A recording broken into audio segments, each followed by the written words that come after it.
Une troisième vidéo qui complète encore une fois le chapitre 5 sur les États-Unis. Donc c'est un petit rappel sur l'étude de cas sur Détroit et la Rust Belt, donc qui reprend les chapitres 1 et 2 qu'on a vu en tout début d'année, autour de septembre et puis juste après la Toussaint. On avait fait, dans ces deux chapitres, on avait étudié Détroit. Donc je voulais reprendre des documents qu'on avait vus dans ces deux chapitres pour faire un rappel rapide sur cette région qu'on appelle aussi la Rust Belt.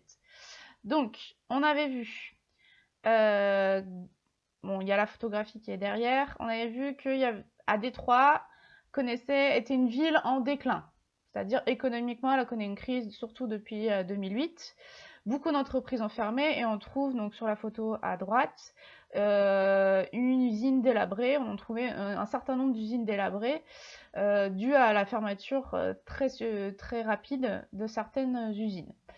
La carte, on avait vu aussi cette carte qui présentait les villes dynamiques, les villes un peu moins dynamiques. Si on se concentre sur les villes moins dynamiques qui sont en violet, on trouve que Détroit fait partie de ces villes. On trouve un certain nombre de villes du Royaume-Uni comme Glasgow ou Liverpool, en Allemagne comme Leipzig ou en Chine comme Shenyang.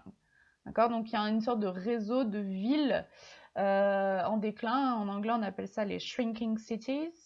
Et ce sont des villes qui ont connu une crise, sont moins intégrées à la mondialisation ces derniers temps, mais qui tentent toutefois, par des initiatives locales, de se reconnecter à ce réseau.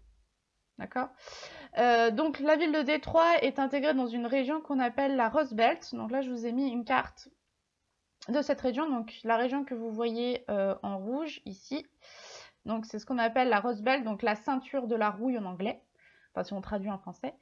Donc Détroit se trouve ici. On a toute la région donc, de Chicago, même si Chicago en elle-même est une ville quand même relativement dynamique et très peuplée, on trouve quand même que toute la région autour est quand même en crise.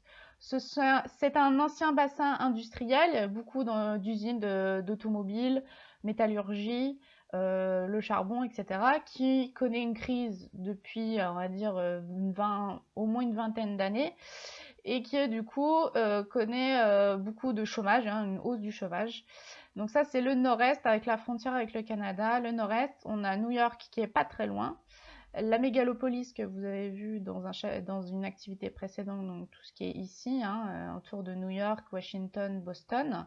Donc ça, on est face à une région très dynamique qui concentre beaucoup de pouvoir. Et juste à côté, cette fameuse Rust Belt, ancien bassin industriel qui est en crise et qui tente de se reconnecter, mais malheureusement, on a affaire à beaucoup de pauvreté et de chômage dans cette région-là. Voilà, donc c'était un rappel assez rapide sur Détroit. Je voulais pas tout redire. Vous pouvez revoir ce qu'on avait fait dans les chapitres précédents, les chapitres 1 et 2, pour avoir des idées. C'était pour vous donner une vision un peu plus globale de la région qu'on appelle la Rust Belt. Voilà, j'espère que ça vous a aidé. Et puis, encore une fois, prenez soin de vous et bonne chance.